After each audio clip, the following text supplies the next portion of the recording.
ارنب، ايوه، ما تستغربش. لا، وارنبه كمان مش ارنب، خد بالك. في حاجات كده مختلفة شوية في الأرانب. الكانيولا مش بتتركب في الإيدين، لا بتتركب في ودانها في المارجنال اير فين. فبنحلق الشعر بتاع الودان ونعقم الجلد كويس ونركب الكانيولا ونثبتها في مكانها.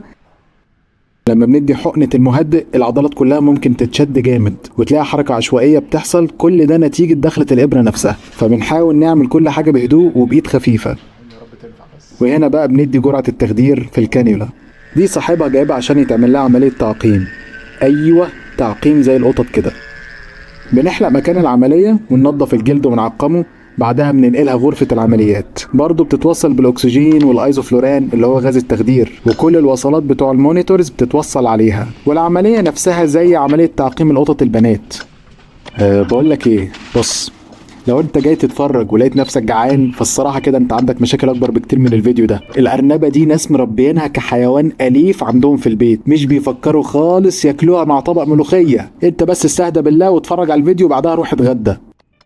زي ما قلت الأرنبة دي بتتربى كحيوان أليف، فعملية التعقيم كان أنسب حل ليها عشان نحافظ على صحتها، عشان بتبقى معرضة يجيلها يوتران أدينوكارسينوما أو يعني اللي هو ورم في الرحم، وده على فكرة نسبة حدوثه عالية، يعني بيحصل بنسبة 50 ل 80% في عمر ما بين 3 ل 6 سنين. بعد ما بنعمل العملية بيبقى نسبة حدوثه صفر، فهي ممكن تعيش كده 12 سنة تقريبا بدل 6 7 سنين لو ما عملتش العملية. وطبعا الأمر بيد الله أولا وأخيرا، أنا بس بتكلم طبيا.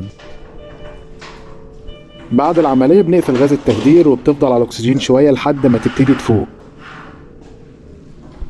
اتفرج بقى على ألطف إفاقة هتشوفها في حياتك. شفته قبل كده أرنب نايم؟ الله الله الله الله، ابتدى يصحى. بدأ؟ أيوه أيوه. شوف أرنب بقى. عسل والله. يلا خلاص.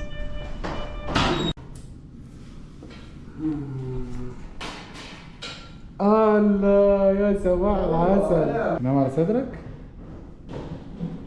ماشي، ابتدى يسحب ما شاء الله.